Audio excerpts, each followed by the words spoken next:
The wind howled through the crooked wooden gate, carrying with it the scent of dried blood and the ashes of 11 winters. Jonas Thorne, the man who once buried his family beneath the red dirt of the West, never expected anyone to come to his ranch. But that morning, she was there, a silent figure standing in the mist, holding a basket of eggs, a crumpled paper stained with blood. She didn't ask to stay. She simply looked at him with unblinking eyes, as if the whole world were lurking just behind her. From that moment on, the sound of a knife tapping against the cutting board in the kitchen was no longer just cooking. It was the whisper of secrets, yet untold. Jonas Thorne saw her from inside the hay barn while gathering the last bundle of straw for the horse's feed. He stopped, his hand gripping the pitchfork, eyes narrowing against the sun and the wind that swept sideways across the field. The woman didn't move. She stood there like a blurred shadow in the morning fog, clutching a woven basket of chicken eggs, head slightly bowed, a round hat shading most of her face. The wind tugged at the hem of her worn cloak, flapping it against her mud-streaked calves. In her other hand, she held a crumpled note, folded in quarters, edges wet, gripped tight like the last thing tethering her to reality. Jonas didn't walk out to greet her. He was the kind of man the world had to knock for first, not the other way around. But he watched, silent as any wild animal that had survived too long in a land that asked nothing of anyone. For 11 winters he hadn't called a soul to his home. No cook, no help. Just horses, wooden fences, and the sound of wind howling through the dry troughs at dusk. She stood there nearly half an hour without moving. Jonas went inside, set down the pitchfork, poured water from an old enamel jug. When he stepped back out, she was still there. She hadn't stepped forward, hadn't turned back, just stood still, as if waiting not for an invitation, but for a silent nod from something older than words. At last he walked slowly toward the gate, not out of curiosity, but because he was a man who had once watched a horse go 3 days without food, collapsing only because no one thought to open the stall. "I don't need a cook," Jonas said. His voice was rough as rotted wood, splintering as it hit the wind. She lifted her head, but didn't speak. The paper in her hand trembled, not from the wind, but from the weariness in her fingers. He looked at the basket, chicken eggs, clean even, uncracked, as if each had been chosen with care. This woman wasn't a beggar, but she wasn't a traveler either. Her eyes, even lowered, didn't waver, only held quiet like ashes cooling after a fire. Jonas opened the gate. "You know how to light a stove with pine wood?" he asked. She nodded, just barely, but it was enough. Jonas's kitchen stood apart from the main house, built in the old Western style, where fire was kept away from sleep to spare the bedsheets, the scent of smoke. The stove had gone cold for months. A few pots hung from rusted hooks. Soot marks still stained the floor from the last time it was used, when the previous cook left 3 seasons ago, leaving behind nothing but a threadbare towel and a scorched ladle. She asked nothing, didn't take off her coat, didn't look around. Just set the egg basket down, rolled up her sleeves, and began to build a fire. Jonas stood in the doorway, watching from a distance. The fire didn't catch immediately. She didn't use paper, only dry corn husks and tightly packed grass. Her eyes didn't follow the flames, but listened, as if she'd once lived by the breath of fire longer than the sound of any human voice.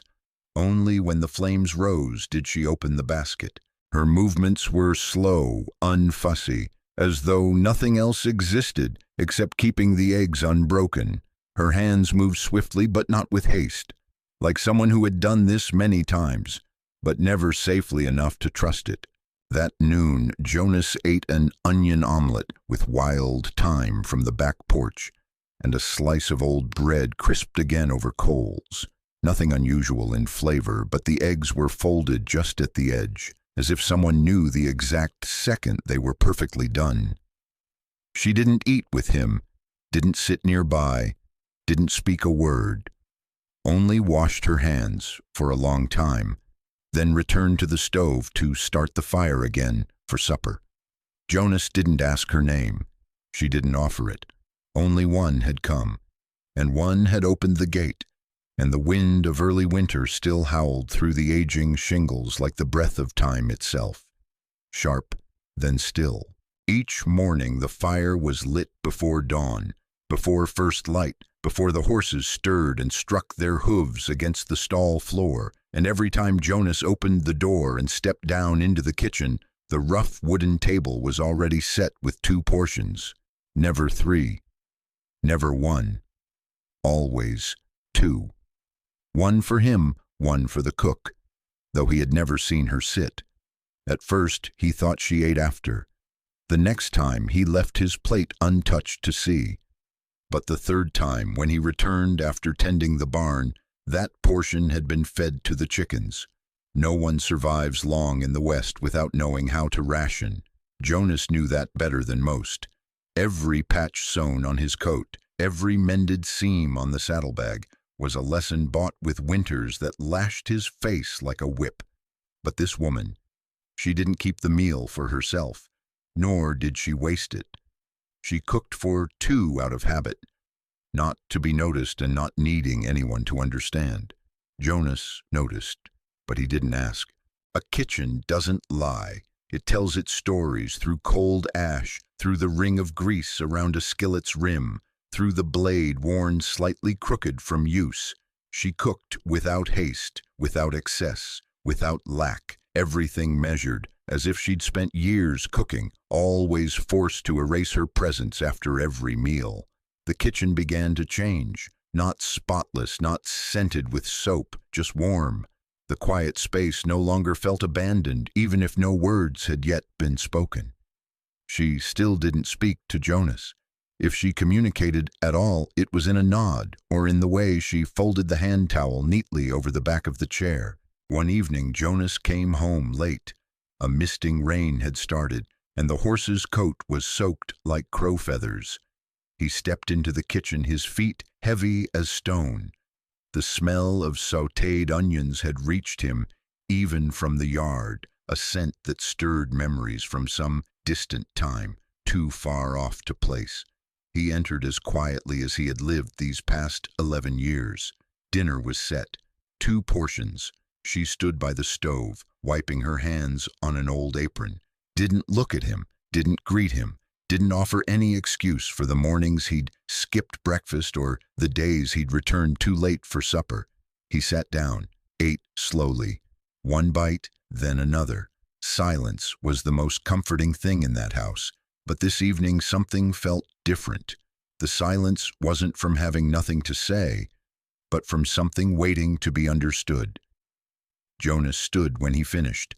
He nodded, not looking at her as he always did, but instead of walking out, he turned back toward the table and said very quietly, "Next time, if it's just for one, cook just one." She didn't answer, but for the first time after all those days, she pulled out a chair and sat down once he had gone. There was only the soft plunk of rain on the kitchen roof and the quiet scrape of a ladle against the bottom of the pot. No one said a word, but that night both portions were eaten, and one more bowl was washed after the usual hour. The sound of running water was faint, but enough to make the stillness of that night just a little less cold. Western noons bore a kind of sunlight that wasn't golden, wasn't bright, just dry, like it cracked straight from the earth. The air hung still, as if everyone was holding something in their gut. And Jonas Thorne, as usual, spent that noon fixing the southern gate, where the wind often unlatched the hook. By the time he returned, the day had tipped toward evening, the ground exhaling heat in waves that floated just above the dust. She was at the well, quietly drawing a bucket up from the depths. Her sleeves were rolled high, evenly folded, exposing a wrist where a bruise bloomed. Not fresh, but not old either. Jonas stopped, not quite from fatigue. It was simply that his eyes had learned to notice, the way a man does after war. He could tell a bruise from a ladder fall, or one from a skillet splash. But that mark, round, deep, shaped like a closed fist, the kind of grip meant not to hold, but to make sure someone couldn't run. She didn't look at him, but she knew he'd seen. Just as the full bucket tapped the edge of the well, she loosened her grip on the rope, unhurried, as if nothing was out of place, and when she turned, she didn't cover her arm right away. She let it show, as if inviting the other to look as long as they needed, then be done with it. No questions followed, only that she rolled her sleeve back down, folded it neatly again, then carried the water bucket towards the kitchen with a balance in her step that said nothing in this world could topple her anymore. Jonas stood there long after she had disappeared inside. He wasn't a curious man.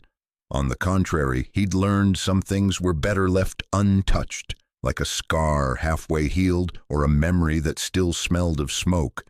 But this bruise, it wasn't a story from the past.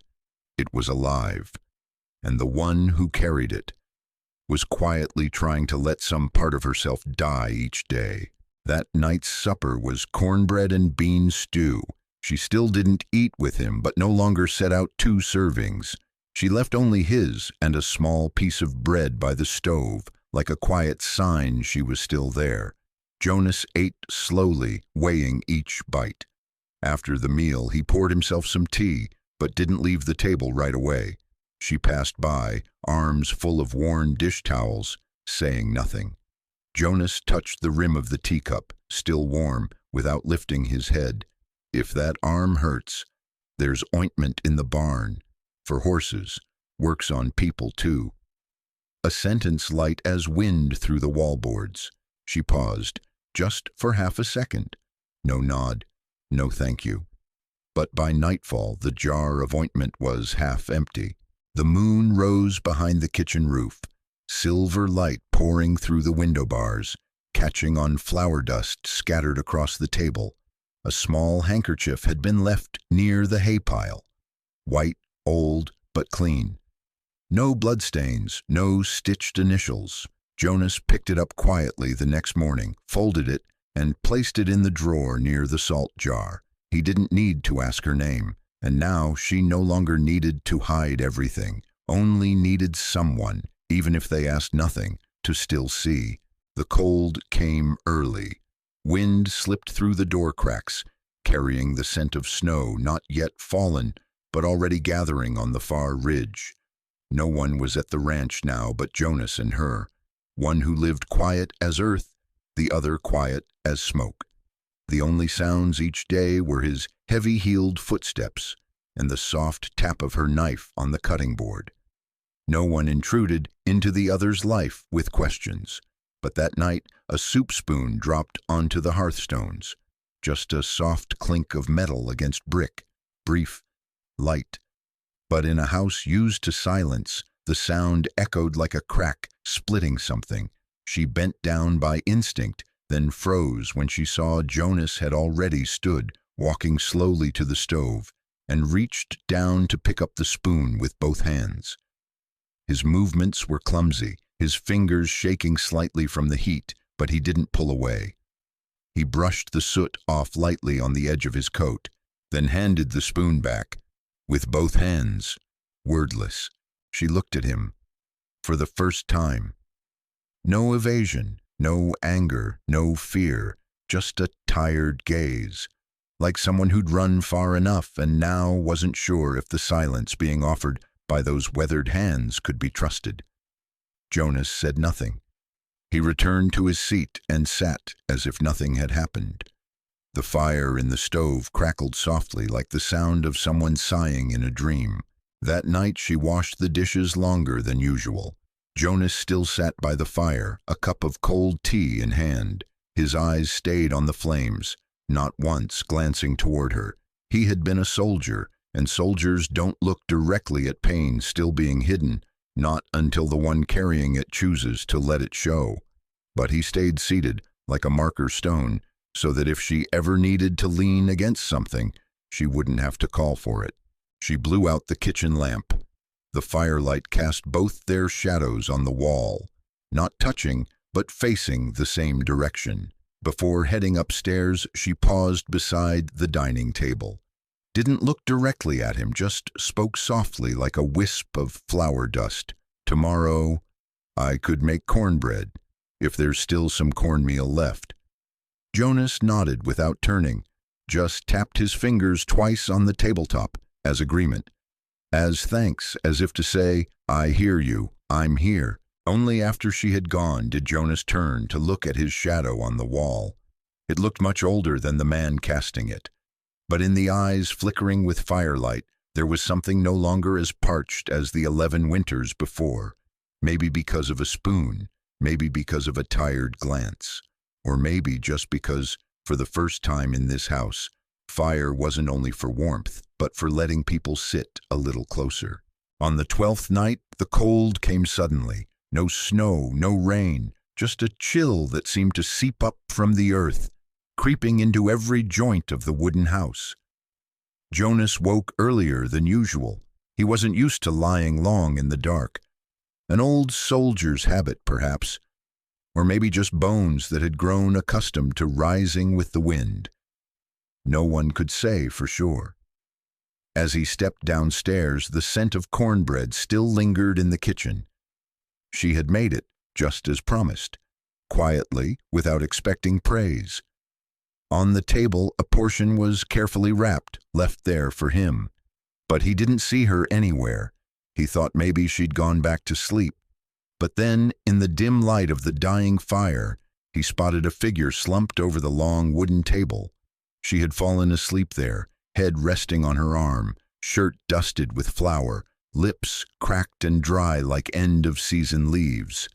Her breathing was steady, but tired, as if she'd never truly slept a full night in her life. Jonas didn't wake her, didn't speak.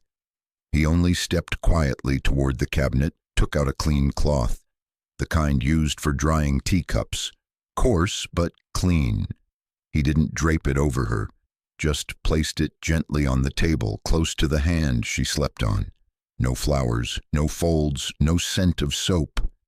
Just a clean piece of cloth, enough to let someone know they'd been noticed. He returned to the chair by the hearth, didn't turn on the lamp, just sat there listening to the fire crackle. His eyes didn't stray from the shape by the table, not to judge, but to stand watch. It had been a long time since anyone had fallen asleep in this kitchen, simply from exhaustion, and a longer time still since he'd felt the need to guard someone's sleep. When she woke, morning had begun to gray the window panes. She blinked, unsure when she'd dozed off. Her hand brushed the cloth. Her fingertips paused on the fabric. There was nothing inside it, just a cloth. But not everyone places it in the right place, at the right time. She picked it up, folded it neatly, and set it beside the salt jar on the kitchen shelf. The place where, in the West, people kept what belonged to the home. No thank you, no glance in return, but for the first time she began tapping the knife against the cutting board with a slower rhythm, as if she wasn't just cooking to survive anymore, but maybe to come back to life. Jonas didn't ask about the night before. When he stepped into the kitchen and saw the cornbread finished, the tea poured and the cloth no longer on the table, he just sat down in his chair, chewing slowly, listening to the sounds of knife, skillet, and something else that made the house feel no longer as hollow as the last 11 years. The rain began at noon, a soft pattering like fingertips tapping on tin. By evening it grew heavy, and when night fell, it was as if someone had emptied the whole sky onto the lone wooden buildings scattered across the prairie. Jonas was no stranger to rain. On this plateau, the sky gave no warning. Rain came fast, the way people's hearts could change without notice. But that night, he found himself slowing, not because of the rain, but because of her. She finished cooking earlier than usual. Nothing special, just dried meat stew, black bread, and a few leftover vegetables from the last market run. She set out 2 portions, then moved toward the fire, leaning her shoulder against the wooden wall, eyes fixed on the window blurred by fog. Her silhouette softened in the lamplight, her back curled in slightly, as if folding in on itself against the howling wind. Jonas ate in silence. He didn't ask why she didn't sit, didn't press. Folks in the West knew some questions, only made others retreat further into themselves. The wind tore one side of the porch awning loose, slamming the door against the wall with a bang. Jonas stood to shut it. When he turned back, she still hadn't touched her food. The firelight flickered across her face, hollow around the eyes like someone who hadn't slept in days. He dragged a wooden chair closer to the stove, not beside her, just a little nearer. She said nothing, but her hand trembled slightly as she added more wood to the fire. The wind howled outside. The timber roof creaked like it was groaning to the sky. And then a voice, so faint he thought he imagined it. "I cook well, as long as I don't have to talk." Her voice was low, dry, like wood splitting in the night, not trembling, not sentimental, just a fact. Jonas didn't say anything. He just nodded. He understood, and she knew he did. They sat there, 2 quiet figures beside the fire, listening to the rain drumming on the roof like the heartbeat of the earth itself. No comfort needed, no story had to be told. Just one sentence. And the other didn't turn away. For the first time, silence didn't make the kitchen colder. It felt like an old quilt, pulled over 2 people who had lived too long on the edge of fear. She didn't say anything more after that. But when she stood, she left a portion of stew for herself, and for the first time sat at the table to eat, seated 2 chopsticks away from Jonas, not close, but close enough to no longer be alone. That night the rain hadn't stopped. The wind still circled the ranch roof, as if trying to strip away every trace of human presence. But inside, the fire burned steady, its soft orange glow spreading across the wooden walls, across 2 shadows seated not quite close, but no longer far. Jonas peeled potatoes with a wooden-handled knife worn smooth, each stroke steady, the blade tapping rhythmically against the cutting board.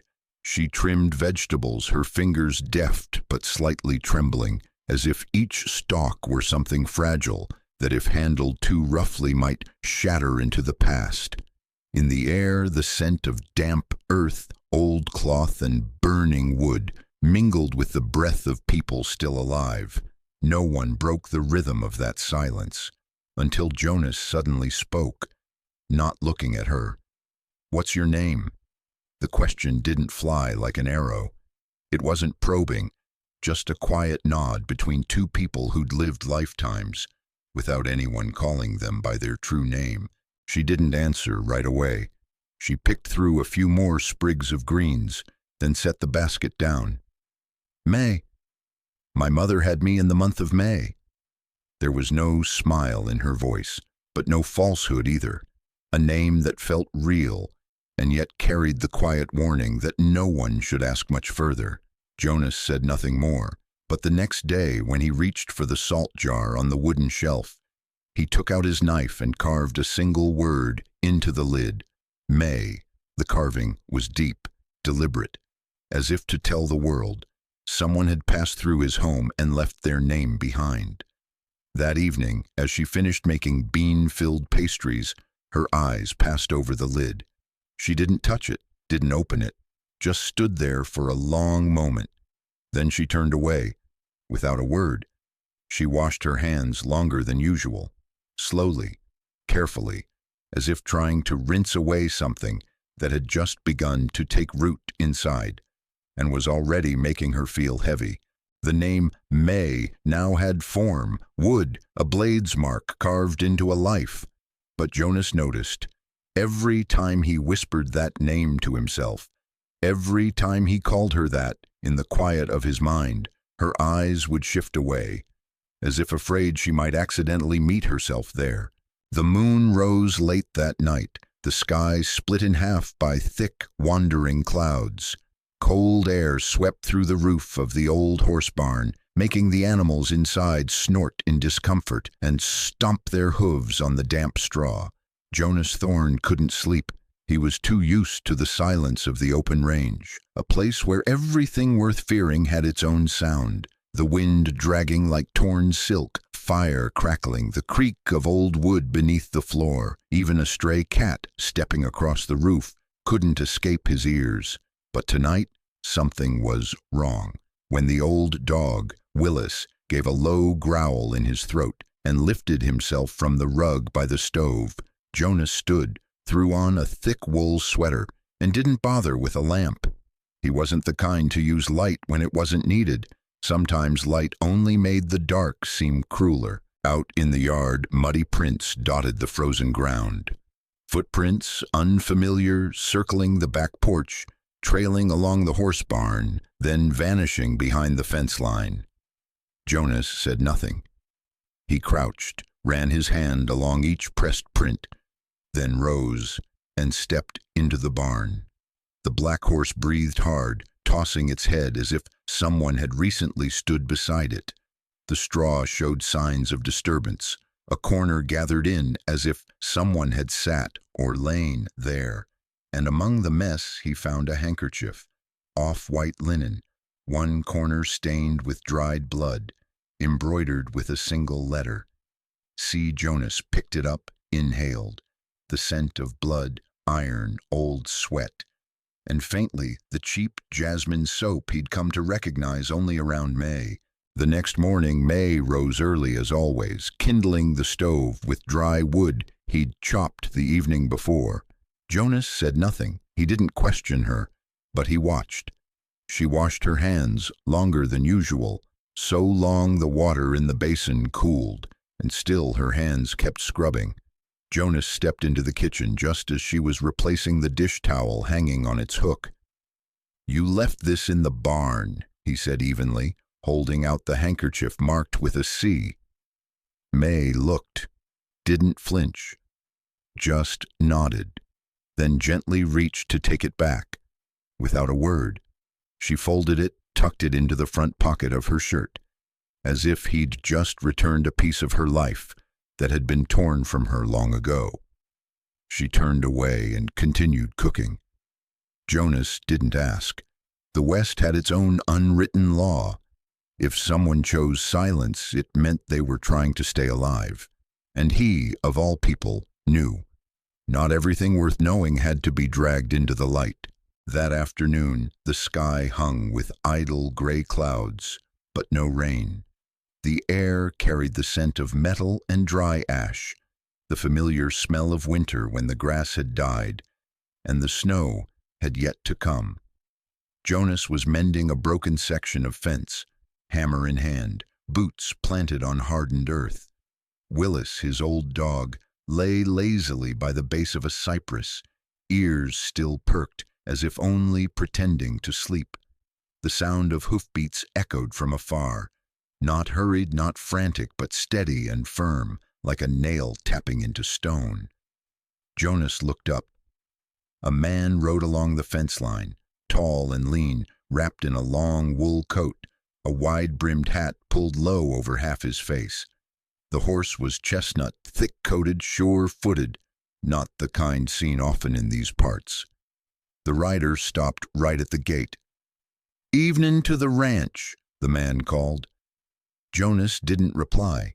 He gave a slight nod, hand still gripping the hammer. "I'm looking for work," the man said, voice flat as standing water. "Or someone." Jonas lifted the broken fence slat, set it against the post like it mattered little, though his eyes never left the stranger. "Who?" he asked. "A woman," the man answered.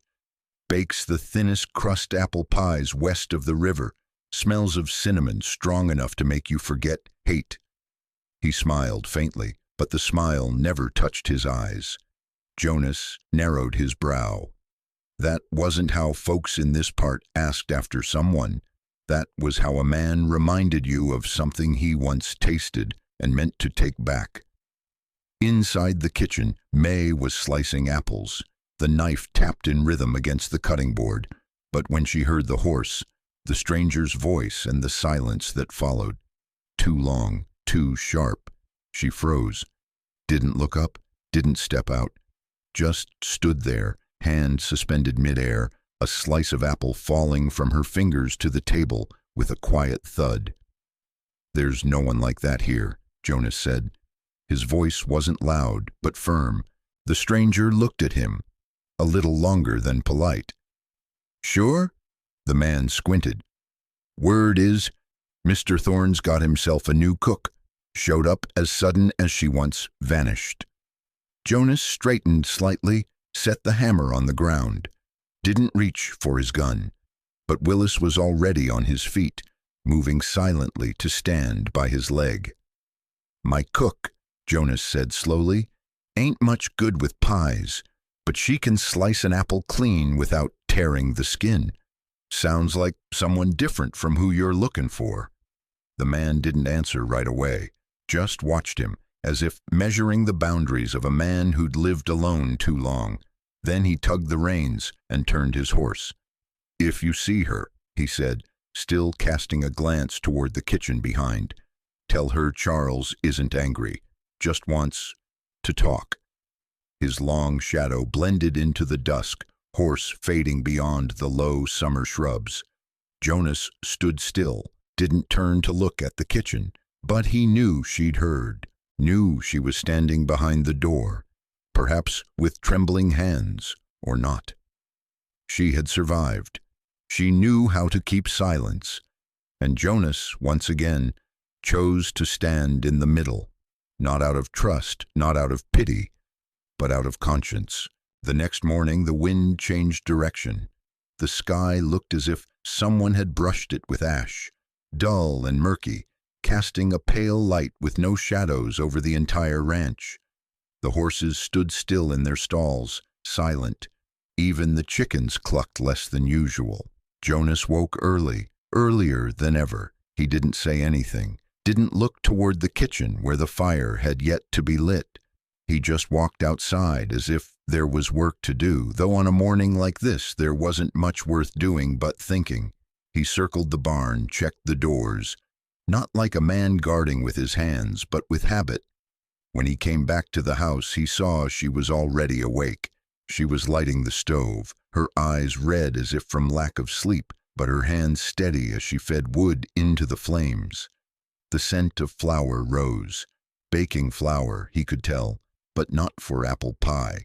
It was the flour for flatbread, the kind no one remembers the name of, but Western folks eat with tea on freezing mornings. Jonas shrugged off his wool coat and hung it on the wooden peg in the wall. They didn't speak to each other. When the sun barely crested the horizon, hoofbeats echoed again. This time not just one horse, 3. Jonas didn't need to look long to know. That man, Charles, had returned, but not alone. A man who truly wanted to talk wouldn't bring 2 more with him. Jonas stepped onto the porch. No gun, no axe. Just standing there, bare hands, in an old shirt and boots crusted with dry mud. Charles didn't smile anymore. He dismounted slowly, the 2 men with him holding back, eyes scanning the place. He stepped forward, close enough to see Jonas clearly in the pale morning light. "I told you, I just want to talk." Jonas didn't answer. The whole stretch of land seemed to hold its breath. A cold wind passed through, and Jonas's eyes, dark brown like scorched earth after a long summer, locked onto the other man. No anger, no trembling, just the gaze of a man who didn't know how to lie, and didn't treat threats like normal conversation. Charles gave a small laugh, but this time it was uneasy. He glanced at the 2 men behind him, signaled them to stay put, then turned back to Jonas. "I don't have any claim," he said slowly, "but if she goes with me, I won't hurt her. She's—" Jonas shook his head, slowly. "She's the cook," he interrupted, "at my house. Just 1 sentence, no more, no less. And as every Westerner knows, in a sentence like that lives a loaded gun and a death promised if need be. The man stood there in silence for a long while, then gave a slow nod, not the kind that meant he agreed, but the kind that meant he knew he wouldn't win today. 3 horses rode off, hooves grinding against stone, making a long, dragging sound, like a rusted hook scraping across memory. Jonas turned back toward the house. She was sitting at the corner of the table, dish towel in hand, not looking out, but her back was straighter than usual. Jonas didn't say a word, just walked over, sat in his chair, and poured himself a cup of tea. Outside, the wind blew again, but this time it blew through a place where one person had stood up. For another, snow fell that night, quiet as old guilt. The white flakes settled softly on the windowsill, dusting a thin layer across the barn roof, as if the whole land had been wrapped in a cold blanket, silent but not entirely at peace. Jonas fed more wood into the stove. The pink flames danced in the kitchen corner, flickering in his eyes, but the fire couldn't reach all the cold that lived deeper inside. She was baking, not the kind of bread to fill a belly, but the kind every mother once taught her child to make in winter. Small, round, slightly charred on the surface, fragrant in a way that summoned something nameless and buried.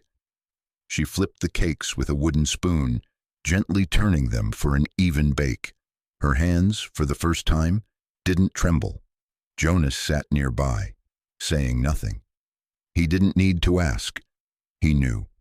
When a woman chooses to bake on a snowy night, it isn't for hunger.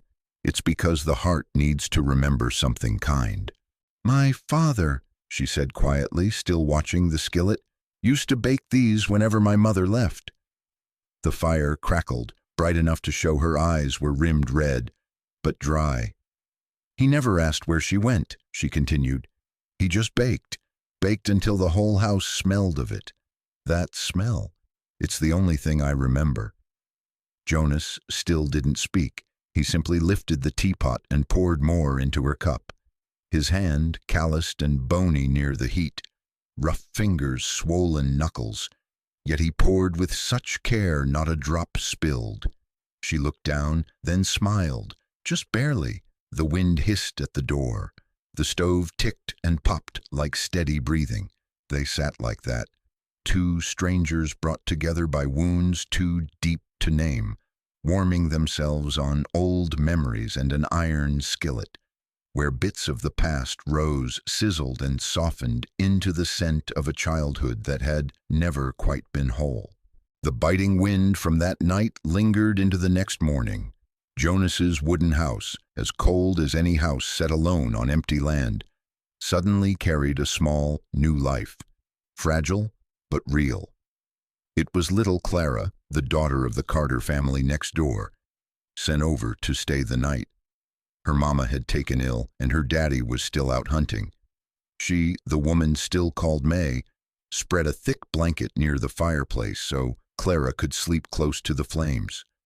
The child slept soundly, curled up like a small cat in a world of grown-ups filled with wind and silent storms.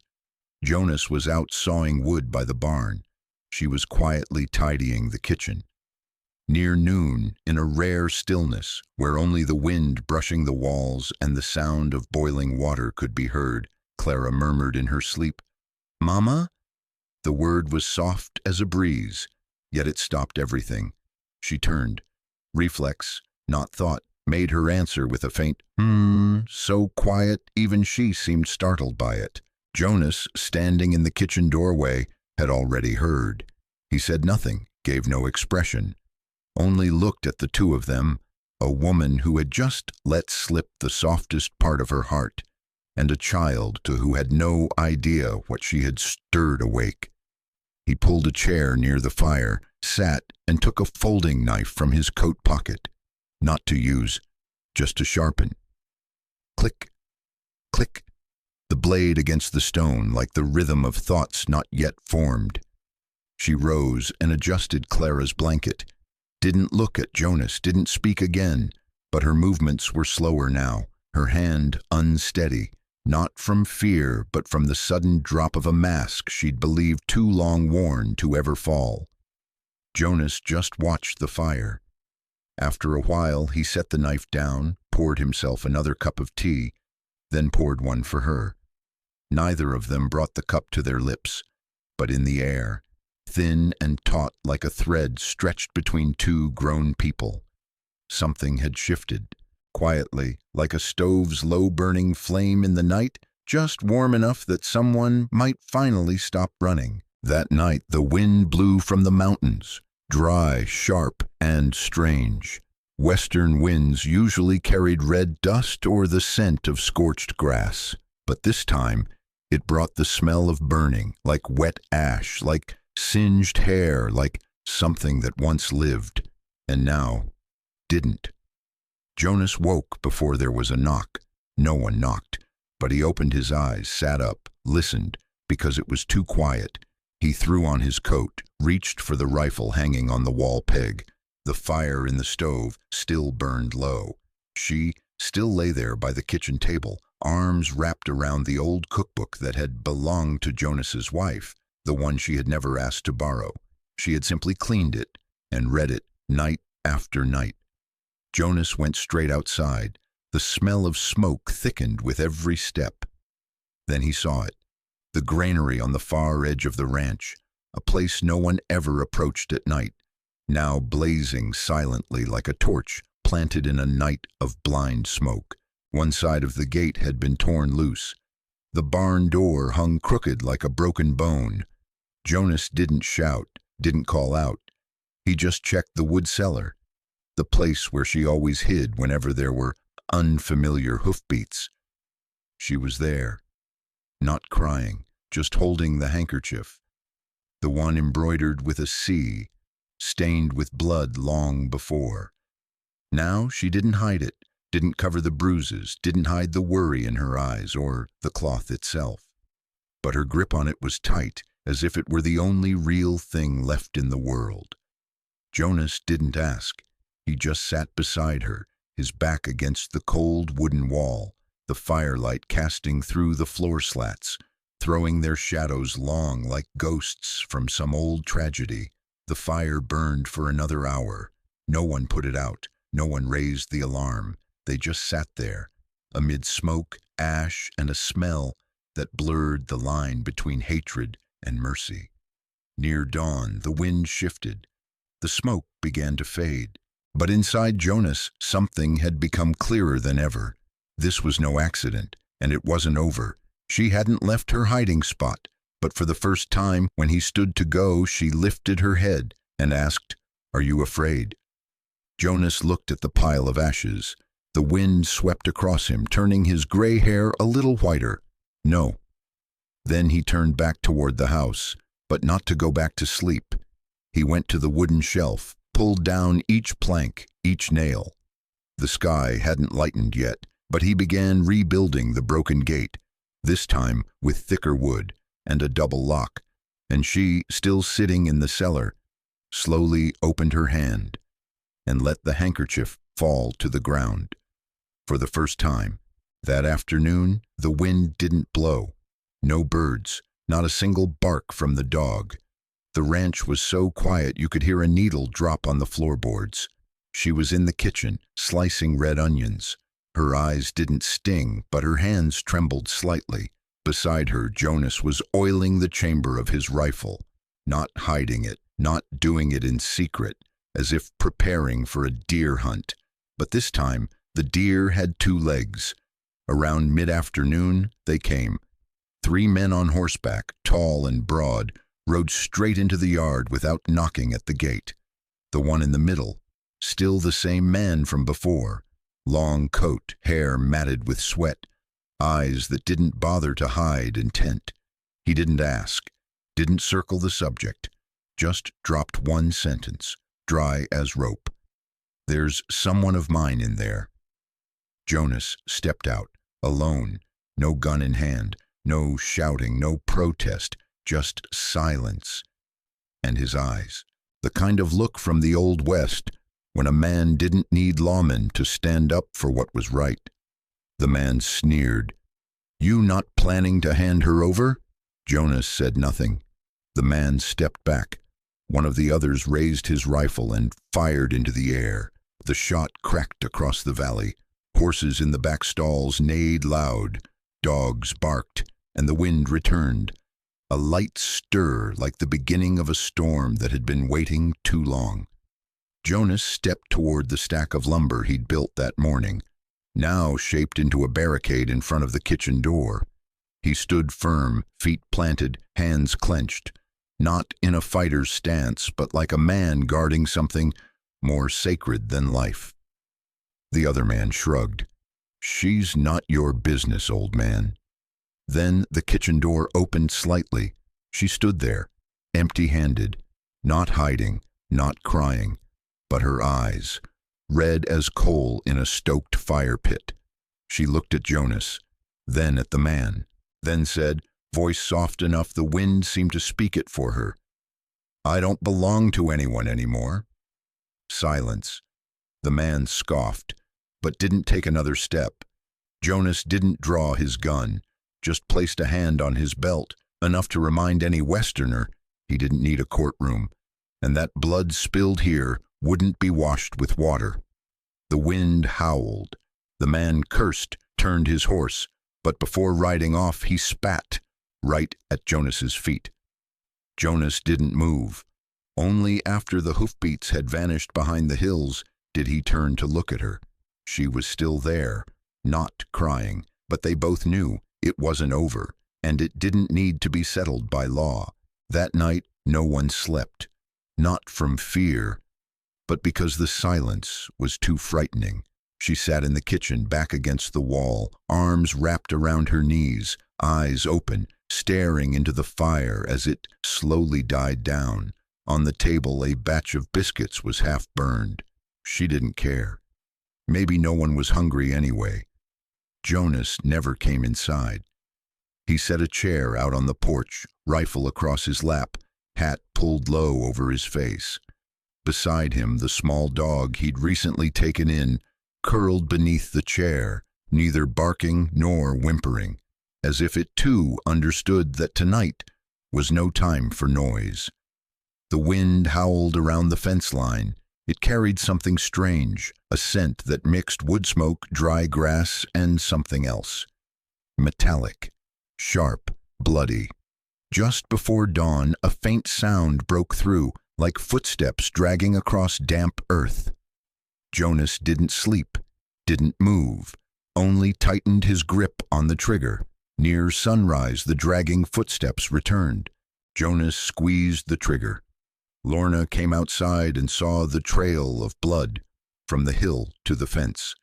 Jonas came back in after daylight, the sleeve of his shirt torn, blood seeping through the gray fabric. He said nothing, looked at no one, just hung the shirt on the door peg like any other workday morning. She reached to fold it, but her fingers brushed a patch, still damp. She didn't speak, only quietly washed her hands. The water in the wooden basin slowly turned pink, like thinned wine. She stared at the stream as if it came from someone else, from some other past, and now was slipping away, needing no explanation. They sat at the table. She brought over cups of cold tea. Jonas lifted his cup, took a sip, made no comment. Only the dog scratched its ear once, then settled back down. A morning without gunfire. No one dead, but something had left, for good. No one won, no one lost. Only them, still here. A week passed. The air was still cold, but the snow had begun to melt. Birds returned, perching again on the fence wires. Jonas spent his days cleaning out the burned granary, replacing the timber, laying down fresh hay. His left arm was lightly bandaged, a long gash from wrist to elbow, now healing. She never asked where the wound came from. Jonas never told, but from that night on, she no longer latched her door when she slept.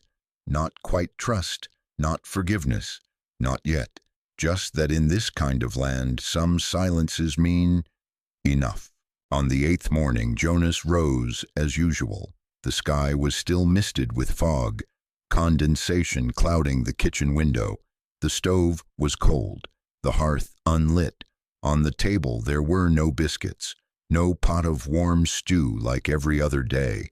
Only a single sheet of paper folded into quarters placed carefully in the center of a chipped ceramic plate. Jonas stood for a while before opening it. The handwriting was rounded, steady, not ornate, not rushed. My name is Lorna. I borrowed my mother's name to survive. But now, I want to live truthfully. If you still keep the old salt jar, I'll still bake the bread. No goodbye. No thank you. Just a woman, no longer hiding, leaving her real name. And an offering. If you still keep what was old, I will begin what is new. Jonas folded the letter and placed it in the drawer. He stood, walked to the wooden shelf near the hearth. The salt jar was still there, the old ceramic one, the one he'd once carved May into with his small knife. The letters had faded with time and kitchen steam. He didn't throw it away, didn't carve a new name. He just added a small jar of dried thyme beside it, the kind she used. Jonas didn't smile, didn't sigh. He simply poured himself a cup of tea, stepped out onto the porch, and sat in the old chair, the one where he'd kept watch each night. The breeze carried with it the scent of flower and the first light of spring. On the 10th afternoon, as the sun cast long shadows across the weathered wooden fence, Jonas heard the soft creak of the iron gate. He didn't get up right away, just set down his book and poured another half-cup of tea. Every sound on this land, the shifting of hooves, the snap of a branch, the turn of the wind, had its meaning. And that Hinge's voice was not the sound of a stranger. It was the sound of someone who once hesitated at the gate, but this time didn't. She had returned. No explanations, no reason for leaving, no promise of staying. She simply set a heavy sack of flour down on the kitchen table, brushed the dust from her coat, then removed her headscarf and hung it neatly beside the stove. Jonas stood in the doorway, one hand on the kettle handle. He watched as she took a spoon, measured flour, checked the old salt jar. Her eyes paused on the faded inscription, May. She said nothing. Then she opened a cupboard and placed beside it a new jar of salt, labeled in careful handwriting, Lorna, for sweet breads. A small bark echoed from the porch. A black-furred puppy, not yet 3 months old, clumsily padded into the kitchen, nose sniffing, paws sliding across the wooden floor, ears drooping from the scent of butter. Jonas gave a soft whistle. It trotted over and curled beneath the table, settling at his feet as if it had always belonged there. She looked at the pup, wiped her hands on her apron at the elbow, then bent down and gently scratched its head. "What's its name?" she asked, her first words since returning. Jonas poured more tea, set the kettle back on the stove. "Haven't named it," he said. "I figured the first one who feeds it gets to name it." She didn't answer, just opened the oven, checked the coals, then laid out the tray of dough on the table as if she'd never left. No promises, no reasons. The old kitchen now had 2 people, and a small creature that knew how to lie quietly beneath the table at just the right time. The stove was hot. No one said, "I forgive you," and no one had to say, "I trust you." Some things only need to keep cooking, keep quiet, and be understood. That evening snow fell softly, not as heavy as the deep nights of January, but enough to whiten the old planks in the yard, enough to muffle the sound of footsteps and make the kitchen lamp glow more golden than usual. Lorna ladled soup into 2 stoneware bowls. A thick stew simmered with beef bones for 3 hours, barley, and a bit of wild celery. Nothing fancy, but its aroma was enough to make weary knees want to sit. She set a bowl in front of Jonas, still wearing her apron, the warmth of sweat lingering at her collar. He tasted a spoonful, swallowed slowly. "Needs hyssop," he said, more to himself than to her. Not a complaint, not criticism, just the way one might want to fill a small missing piece. She looked at him and shook her head gently. Not missing, just not needed, she replied, quiet but firm. A silence passed, long enough for their eyes to meet, not out of curiosity, not to search or challenge, just to look. Longer than politeness, shorter than a promise, but enough to say, "This one isn't leaving." Under the table, the pup shifted in its sleep. Lorna bent down and pulled the cloth slightly so it wouldn't lie on a stray bone. Jonas stood, added a log to the fire, and instead of returning to his usual chair, he sat in the one opposite, the one left empty for years. She looked at him, question unspoken. He nodded just once. "That chair ought to be used," he said. No one spoke of what had been. Not the burned granary, not the trail of blood, not the nights spent keeping watch. Because what needed holding on to didn't live in the past. It was in the hand holding a spoon, in the bowl still warm, and in eyes that didn't look away when met. Outside the window, snow still fell. Inside, a woman folded clean linens. A man quietly wiped his knife with a cloth, and a small dog slept, breathing in rhythm with the wind across the plains. No one said, "I love you." And it wasn't needed, because sometimes love is setting the table, washing your hands, and choosing not to leave. In a land where the wind speaks for men, what remains isn't about who was right, but who stayed when the wind rose. Jonas no longer counted winters, nor waited for snow warnings. He simply set an extra chair by the stove and brewed tea as the sun touched the ridge. She no longer washed her hands as often. She cooked, not to run, but because someone would eat. And remember, no one needed to know exactly what happened the night the wind swept through the granary. No one had to define what they were to each other. As long as the next morning one person washed the dishes, another lit the fire, and a small dog pressed gently against their leg, then everything was all right. The West doesn't heal with words. It heals with presence. If this story made your heart slow down, even for a second, leave a comment. Not long, just real. Maybe it's a name you haven't dared to say again. Maybe it's a winter you survived. Or just this: "I was here, and I understand. We always read, and we'll be waiting where the fire's still warm."